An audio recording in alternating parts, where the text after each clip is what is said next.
নমস্কার বন্ধুরা, আপনারা সবাই কেমন আছেন? আমার আজকে এই বং বাইটস চ্যানেলে সবাইকে স্বাগত জানাচ্ছি। আজ আমি করে দেখাবো চিকেন পকোড়া। তাহলে আসুন দেখে নিই চিকেন পকোড়ায় কী লাগবে। চিকেন যেহেতু চিকেন পকোড়া, তাই চিকেন অবশ্যই লাগছে। আমি দেখুন চিকেনটা ভালো করে ধুয়ে নিয়েছি। আর লাগবে হোয়াইট ভিনিগার, এই হোয়াইট ভিনিগারটা নিয়েছি।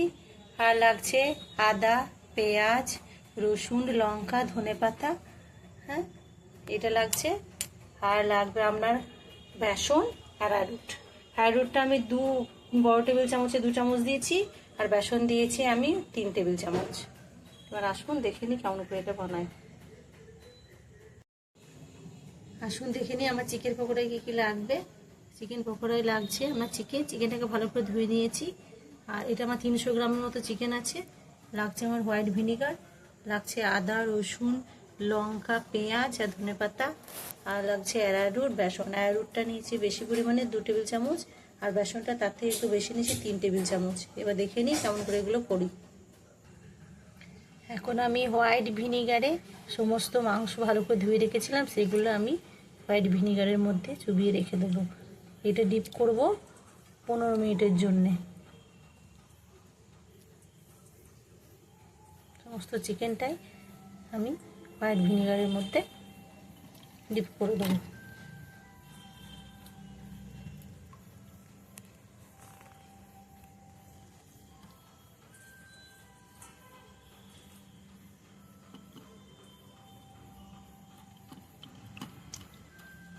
দেখুন এইভাবে আমি সমস্ত চিকেনটাই হোয়াইট ভিনিগারের মধ্যে ডিপ করে নিলাম।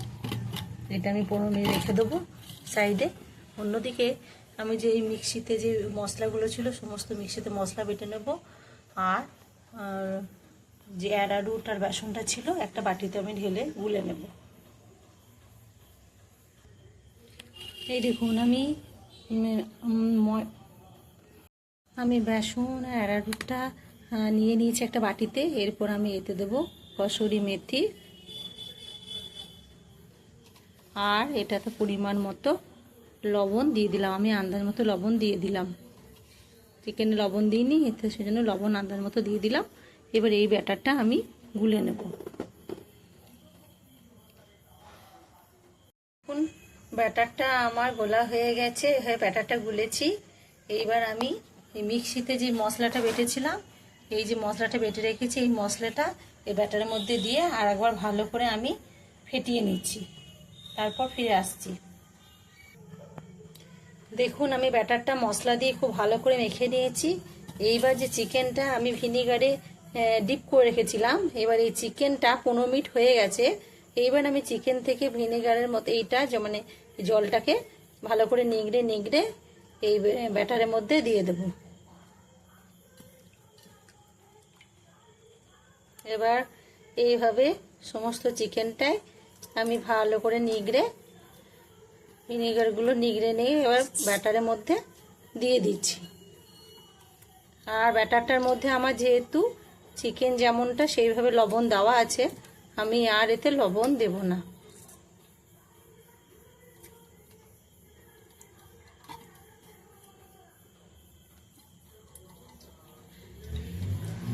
এইবার আমি ভালো করে ব্যাটারের মধ্যে এই চিকেনটা ভালো করে মাখিয়ে নেব। সমস্ত চিকেনটা এই ব্যাটারের মধ্যে ভালো করে মাখিয়ে নিলাম। দেখুন এইভাবে ভালো করে মাখিয়ে নিচ্ছি। এইবার এই চিকেনটা পকোড়ার জন্য রেডি হবে। 10 মিনিট আমি এটাকে ফ্রিজে রেখে দেবো। 10 মিনিট ফ্রিজে রেখে দেওয়ার পর এটা আমি পকোড়াটা করে দেখাচ্ছি। কড়াইয়ে আমি সাদা তেল দিয়েছি, সানফ্লাওয়ার অয়েল। এবার আমি গ্যাসটা জ্বালিয়ে নিচ্ছি। তেলটা গরম হোক। দেখুন আমার 10 মিনিট পরে ফ্রিজ থেকে আমি এই চিকেনটা বের করে নিয়ে এসেছি। এবার এই চিকেনের মধ্যে আমি ধনেপাতা দিয়ে দিচ্ছি। এবার এটা আরেকবার মাখিয়ে নেব। এই দেখুন ধনেপাতা দিয়েছি, এবার আমি এটা আরেকবার মাখিয়ে নিচ্ছি। ফ্রিজে রেখে দিয়েছিলাম বলে বেশ সুন্দর হয়ে গেছে। দেখুন তেলটা আমার গরম হয়ে গেছে। এবার আমি এই তেলটা আঁচটাকে হাই করে দিয়ে গরম করেছি। এইবার এটাকে আমি একটু লো করে দিলাম আঁচটাকে। সবার হয়তো প্রশ্ন হতে পারে আমি এই চিকেন পকোড়াতে ডিম দিলাম না। আমি চিকেন পকোড়াতে ডিম দিই না।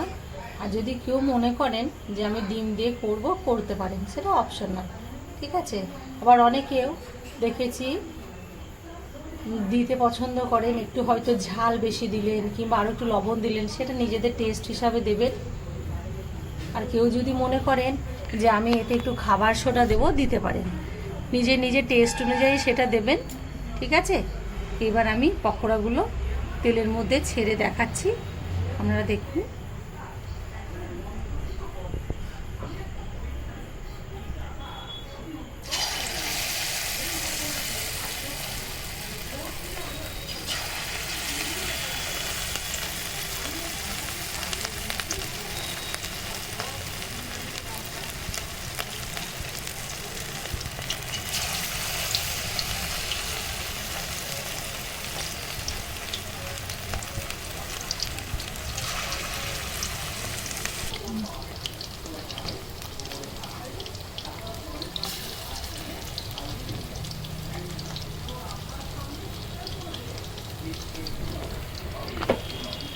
আঁচটা সিমে করে দেওয়া আছে, সিম থেকে একটু মিডিয়ামই করে দেওয়া আছে।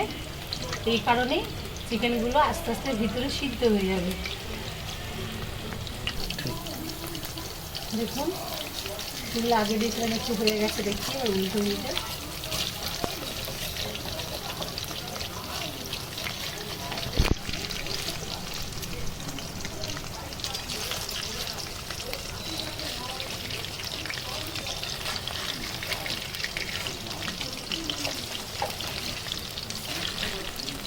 দোকানে যারা পকোড়া খান, এইরকম আমার মতো বাড়িতে তৈরি করে খাবেন।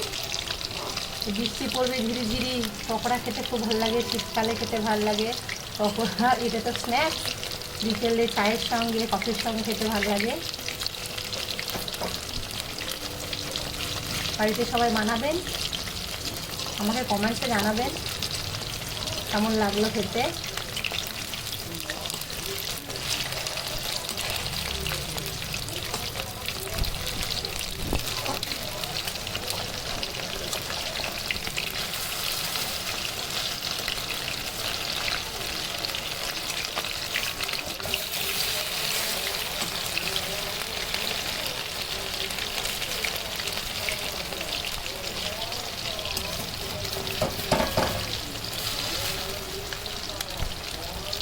দেখুন আমার পকোড়াগুলো হয়ে গেছে।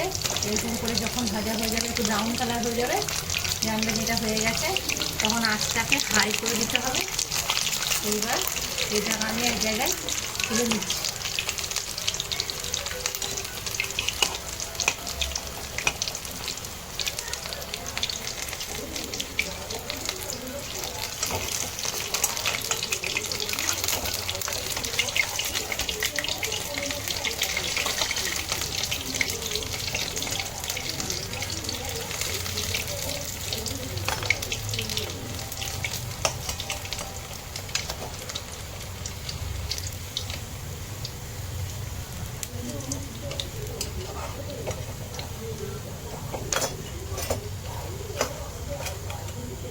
গরম গরম পকোড়া রেডি।